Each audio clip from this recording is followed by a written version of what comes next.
আল্লাহ পাক তৌফিক দান করুন। ইনশাআল্লাহ আজকের লেকচার যাদের কানে যাবে, আমরা যদি না খেয়েও মরে যাই, আল্লাহ পাক না খেয়ে মারবেন না ইনশাআল্লাহ।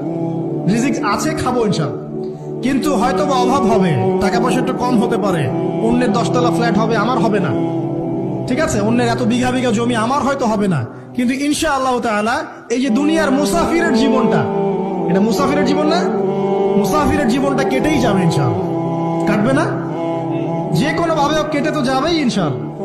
এই যে পরকালের জীবনটা একটা চেতনার শক্তি, জানেন, দুনিয়াতে যত বাধা বিপত্তি আসুক, গাল মন্দ খান, গিবত তহমত খান, কষ্ট হোক, নির্যাতন হোক, একটা বিষয় মনের মধ্যে শান্তি দেয়। কি শান্তি? যে এই দুনিয়ার জীবনটা তো আর চিরস্থায়ী নয়, এটা তো আর সারা জীবন থাকবে না। ইনশাআল্লাহ এই অবস্থা আস্তে আস্তে পরিবর্তন হয়ে যাবে। ফাইন্না মাআল উসরি ইউসরা, পরকালে ইনশাআল্লাহ পাবো। দুনিয়াতে না পেলে কি হয়েছে, পরকালে পাবো ইনশাআল্লাহ। যুবক ভাই, এসব জেনা ছেড়ে দেন, আল্লাহ রাব্বুল আলামিন আপনার জন্য হুর রেখেছেন জান্নাত, ইনশাআল্লাহ পাবেন ইনশাআল্লাহ। এটা ছেড়ে দেন, সুদ ছেড়ে দেন, আল্লাহ পাক আপনার জন্য হাউজে কাউসার রাখছে ইনশাআল্লাহ, ঠিক আছে। অন্যায় পাপ ছেড়ে দেন, আল্লাহ রাব্বুল আলামিন আপনার জন্য জান্নাত রেডি করে রাখছে ইনশাআল্লাহ। এই দুনিয়ার জীবনটা ধোঁকা, একটা ছোট্ট জীবন, পুরা ধোঁকা, কিচ্ছু নাই এর মধ্যে।